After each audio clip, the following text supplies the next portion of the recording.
Every morning, gotta have a talk with this light.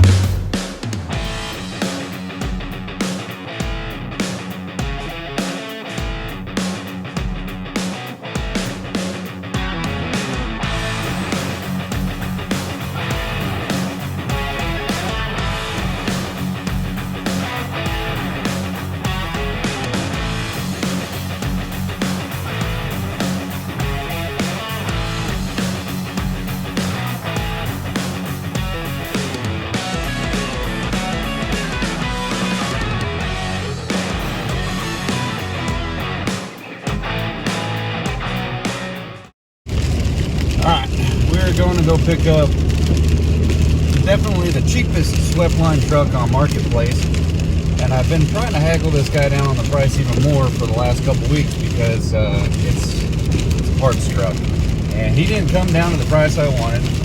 So at Tom sent him a message.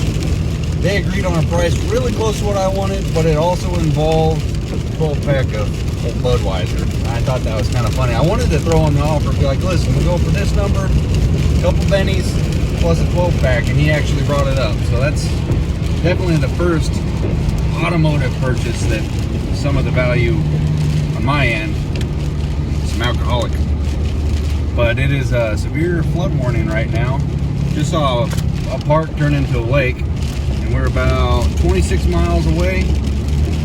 Boots are fixing to get muddy, I guarantee it. Let's go see how bad good of a cheap purchase this was.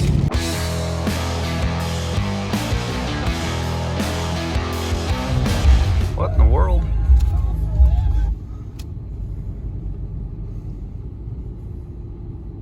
Hope we're in the right spot, because this guy wouldn't haggle on the price at all. He's got a dang horse.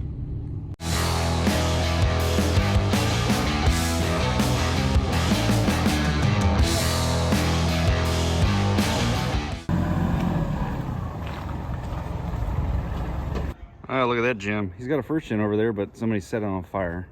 Pretty much all the engine and trans is left. But he might put it underneath this old GMC. Dude only wants $500. Ah, put it on there and call it good? Call it good. Oh, yeah. You just get the bracket for the tow hitch and put a tow hitch on the front of your rig, too? That's I've got it all. I got the whole bracket, everything. Just chain it around a tree or something if you need. Yeah.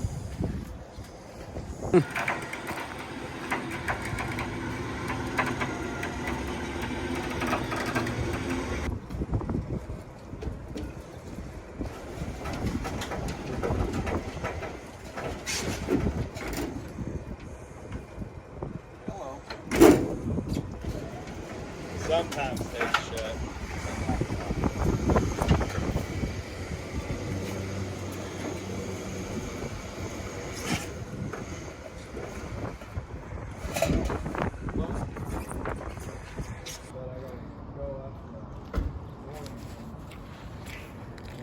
Oh shit, I should ask you to deliver. Yeah. There you go. I like that. It's not quite noon yet, so pace yourself.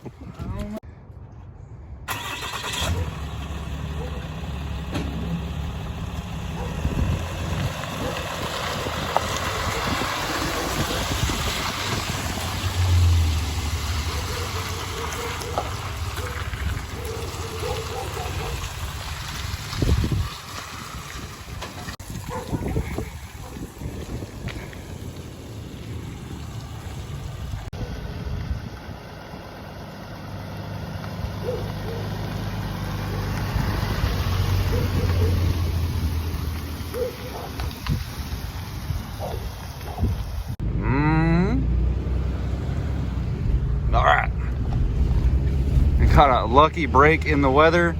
We got the old bird loaded up. I'm gonna say this thing was destined for a junkyard or stripped apart, which that's still where it's headed. Strip ejection. Could have went full boat in this storm, flooded away. Yeah, it's true. We definitely saved it from a hurricane style flood condition. That is so weird how the weather just said, hey, give you a chance, grab the truck, get out of town. It's a bad rollout. Yeah, bought it from a guy last name Ford. So that'd been funny if he showed up in a Buick. You know, those cows out there, forgot to put his cows up. Treading water really well though. The buoys. Yeah. People be like, oh, you can't park right there in the roadway, it's illegal. Bet. He does it, we can do it. It's totally cool.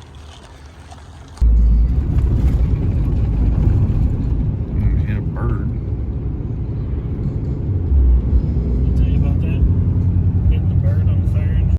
Yeah, just got the old rig home. We're supposed to have some serious winds, so we ran a cable across the top, center point, dropped her down, tied it to a truck on both ends. Also, 4 tie downs in the corner. By the way, they are securely welded to two 8,000-pound containers, but I like having a little bit more comfort. Let's go get this unloaded and we'll give you guys a little update and show you this truck, show you the crew cab, tell you what's going on, what the plan is with this beautiful, unrestored, attempted restored Hells Angels truck.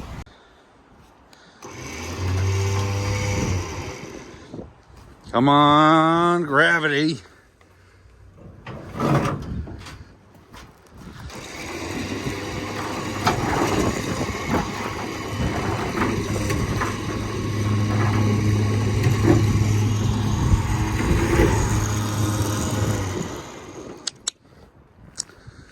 Now we unhook her, put the parking brake in gear, because that's somehow that still works on these old rigs. You ever operated an old tractor? Same brake. Well, the parking brake does kind of work, but it did enough so it didn't get drug, but it did roll back and what'd you hit? I actually could have used it back a little bit farther like it did for itself, so good job. Yeah, I went back there and hit my steel pile. All right, show you guys this truck real quick and explain my reasoning behind buying this rig and the plans for it. But I do want to point out, I do have another Sweptline over here. This one is actually given to me by a customer. It had been parked in his yard for 30 years.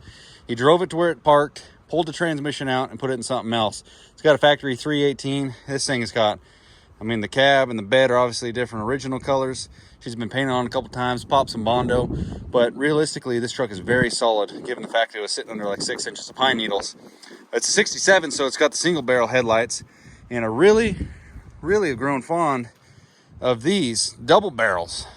These are an early Sweptline body style, and I like them because right here, that's how the Chargers roll, double barrel. Probably the same exact headlights. Dodge pretty much had the same exact everything, Chrysler Mopar stuff. But I bought this rig mainly for these headlight bezels. Mine are pretty damaged up. I'll show you guys those in the shop. I did make a buddy that buys and sells Sweptlines, parts them out, that, you know, stuff. Some rigs just, that's what they're gonna be, is a parts rig. And unfortunately, that's what this is gonna be for me. But my buddy Rob, he came up short on a couple items I needed, extra fenders. I do not want to part that truck out because I want to build that one. I already have a 94 chassis for it. Need a 4BT to finish it off. But I bought hood hinges from him. This has got a good head, except for one dent right here. Could be fixed out with, man, that's kind of a shame. Probably hit a pole or something. A little bubbling. You can't look too close. You'll start to see stuff you don't like. And as soon as I opened the hood, I saw something I really don't like. They cut the damn core support. That is such a bummer. That was another reason for buying this truck. But he had it strapped up. The price was still very fair after some double haggling skills and all that. But I bought hood hinges, bought parts for the back off of my buddy Rob, and I thought, well, if I find a rig that's going to be solid enough for parts, I'll just go ahead and snag on it. It's got mediocre doors, but it's got all the glass. You can get a complete glass kit with all the weather stripping for $650 shipped, and unfortunately this windshield is shot. But all I really need is weather stripping and the back window, so that checked off $100 item. Came with the toolbox, but I got extra door handles here. I don't need the locks, so you can just get repops. The mirror brackets, those things are definitely going to come in handy because I ordered the wrong ones. Little trinkets like this. Door paneling. Oh, they got the... Somebody took that one already. We're hurting ourselves now. Gosh dang it. But this is one thing I really wanted, was the clean slate dash. I mentioned that earlier, and it doesn't have the shifter and all that. Normally there's a big old cutout right here and some brackets and stuff behind it. I do have a cup holder, and there's just extra bolts and stuff in there. But it's the same dash, minus all the cutouts and stuff, except for that one weird thing over there. So I'm hoping to snatch that out of there. But we got all extra glass, which will go a long ways. For instance, they're the same front and back on the other truck. So God forbid I hurt one of those, I got spares. Now the guy was saying it was a Hell's Angel truck. I don't really know where that's at, but said there were stickers on it that led him to believe that. Cabs all been hurt on. Doesn't have the grill or the tailgate, some stuff that would be really handy to have, but it does have, you know, brackets and stuff like that down there. Somebody deleted that, named Mother Nature. But she's just a parts truck. So it was a couple Benjamins and a 12-pack of Budweisers. Well, 11. Tom got one of them. Yeah. Buildable doors. Somebody elbowed that. Typical.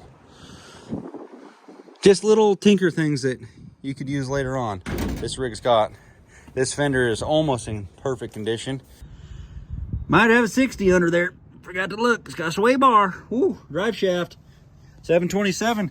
Those things are solid. That thing probably still works. I backed it up on this pile. I can't quite tell if it's got a 60 in it or not. All covered in junk. Normally she says 60 right there, but we'll go check the charger. I think that rear end could be worth more than the whole truck. Yeah, oddly enough, I needed that part right there. The driver's side window crank. Got the glass. How did that not break? Oh, good Lord. She's rotted out. Doors are shut. Ain't that big crap for the truck. I'll tell you what, when you see the truck inside the shop, you're going to think this thing is a pile of crap, and you got dang lucky on the 66, because this thing... There's usable parts all over on this rig. Those things. I don't know about that trimmage up there. I probably don't care to put that on there. I mean, stuff like the cow. I mean, it all adds up. Decals. But 67 is looking nice. Find Bondo on that later. But let's go inside and I'll give you a little update on the crew cab. We put a lot of work into that rig.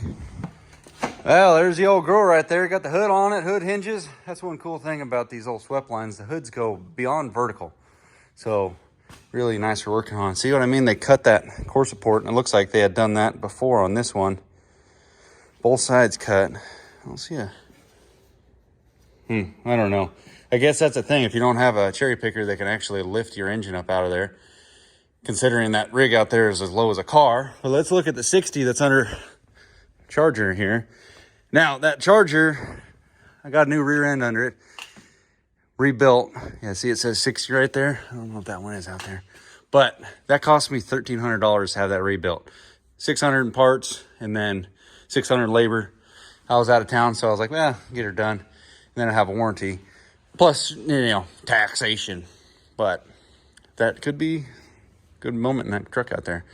But definitely taking this rig down further than I really expected. Mainly because if you're chasing a little bit of somebody's bodywork before, they had laid Bondo down over paint. And moisture gets up behind that. And a lot of old school tricks, drill a hole, put your slide hammer in there and pull on the hole rather than weld a stud to it like I do. And then you get water from the backside if they don't have Bondo pushing through. So every spot that's got Bondo right here, it all had rust behind it. Just a little bit, it wasn't rotting it. But over time, obviously that's gonna hurt us. So I had to strip her all the way down. I did not expect that and didn't plan to, but I got some new primer for the outside. It's high build, direct to metal, plus Bondo and stuff like that. So you look at spots like this, there's just a little patch right here. And then a crease right here that I pulled out. So you gotta have Bondo to, you know, smooth fade that in. And I gotta do a little bit more right here. And this fender was side swiped. And I'm just trying to fade it all back in. There's very little Bondo there. It's just a lot of surface area that's got to cover, so it fades. And I got to do a little bit more right here because I had to build that just a little bit and then build in here because there's this high spot. And the high spot's not really much, but like I said, just to fade it all out so you got a straight, clean looking fender. And that's way less Bondo than they had on it before because I knocked all the dents out that weren't really there, but just trying to fade it. And this side I cleaned up really well, minimal Bondo. This side over here, I got to do a little bit more, and I got to fade this one. I just rough sanded that one in. But this side, this door was the worst one. It was really, really caved in. Looking on the inside, I mean, I got 300 hours into this truck, at least. And you go back through, and there's a couple little holes right here I had to repair in the rocker up front, but this one saved out. This one, I completely made this from scratch. It might have been in an older video, not really sure. I've kind of lost myself in this project. A lot of hours gone into it. My cousin started helping me, so I really appreciate that. Little patch panels here, I re-welded that. Holes for the old throttle pedal, re-welded.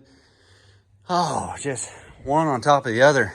I had a roof rack, so they had holes going through the roof and roof structure. So I filled all those in with weld, little slab of Bondo over them. On the sides right there, back in the day, they would have a piece of wood vinyl kind of stuff just to make the truck look fancy, Laramie or something. Those weren't even on it, but there were screws sticking them, so I unscrewed those, filled those with welds. And then the back window was the mother trucker.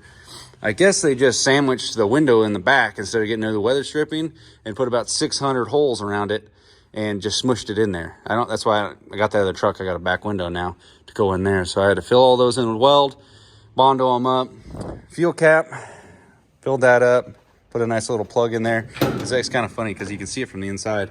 A lot of guys won't show you anything like this. You see where's she at? Yeah, you can see it. All raw metalled out. That's the thing, is like underneath the back, it's just gonna be normal because you'll never see it. And I got the seat brackets all done up. I need to put a little, skirt around them so they look all fancy. Spots like this, you didn't even expect it. They had like a gate latch. 8 holes. Fill all those in weld and then put a little Bondo over the top of them. But we are really close to putting the primer on it. I have a paint booth, one of those blow up ones that'll pretty much eat up the whole shop. I don't really want a bunch of overspray on stuff all over the place, and I'm begging to use that thing.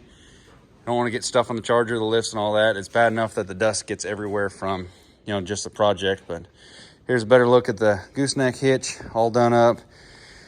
It just one thing after another. Underneath the bed, that's all done. I'll show you that in a later video. That was the hardest job, was getting all that undercoating off of that. And let's see what we got here. See those mirrors? I might put those on there. It looks like they might have already had a set on there. Filled the holes. Oh well. Inside here, I had to do a couple patch panels, so I'm trying to blend it with a little bit of Bondo just to make it, a little bit more flowage. This right here, these are both brand new rockers. Put a little Bondo right there to cover up the weld a little bit. Again, that's something you're not really going to see unless you open up the truck door, but I don't want to look at it myself, even though this thing will probably, cars and coffee, I'm going to drive it, but if someone's going to be looking at it, I don't want to see junk like that. So I probably got another day or so of sanding and just cleaning her up, go over it with a little bit, less aggressive grit, so this thing's got a chance. Because it'd be really, some of these spots, I went in it with some, 80 or 60 grit trying to break down this old paint. And, I don't want that high build primer to really have to work its ass off too much. I'm trying to make it, 1-2 coat kind of a deal, smooth on. But I'm pretty dang happy with how this truck's turning out, and I'm happy to have these parts right here, and I'll show you why. Kind of bailing on these. This one's not bad. It did have a big nasty dent right there. I did straighten it out, but you see that crease that it had? A little bit of Bondo will fix that. But the one that I was kind of worrying about was this one here. And you can see somebody's already drilled some holes in it and put Bondo on it and trying to fix that side swipe that happened, I believe, twice on this poor truck. And how this thing sits on there now, since that's not a banana shape right there. You see how banana's out? It's got a little tumor. It doesn't want to fit on here very well. And I figured if I could get a good enough deal on a truck, because you see how nasty that is? That'd be, a couple hours hammer and dolling and stuff. But if I got a deal on one, all those extra parts in the window and stuff, and I'll probably build a couple more Sweptlines down the line, I was like, I'll just go ahead and snag on it. So, like I said, for a couple bennies and oddly enough, some beers, we made a deal and brought the truck home. But I wanted to give you guys a quick little update on how that turned out. Looks like I need to do just a little bit more right there. But the driver's side was actually in really good shape. Only had one little right there. But that spot came out. I'm not going to get too intense on it because I got some somewhat wet Bondo sitting there. I'm about to head up to the house. But look at that. Got a nice line. And I'll show you how bad this one was on there. So buying that truck saved me hours of dinking around with this because I already tried to save on this, and I mean, it probably needs to be cut out. Could be reshaped, but those might go on a different rig. Just wanted to show you guys that. And Bondo has been applied on a couple other little blemishes, found more spots. This fender is almost freaking done. I just got that one little spot right there just to reshape that edge. And the doors, they're really, really close. I think they're actually, I might have considered them done. Yeah, see what the high build does. Oh, dang it, right there. And that's remote start shut off on the truck because I took too long out here getting cleaned up. But worth it. We're getting damn close to this. Hope you guys enjoyed the video. We'll see you on the next one. Long-winded, you know, catch you up to speed on stuff, but this truck has a lot of hours into it. A lot. Way more than I ever expected. I honestly thought it'd be done with half these hours, but I've gone into it a lot more in depth than I ever planned. And I think she's gonna be a dang bad cherry when I'm all done. Guess in the comments below what color you think I'm gonna paint this whole rig. Color scheme. We'll see you guys in the next one. Later.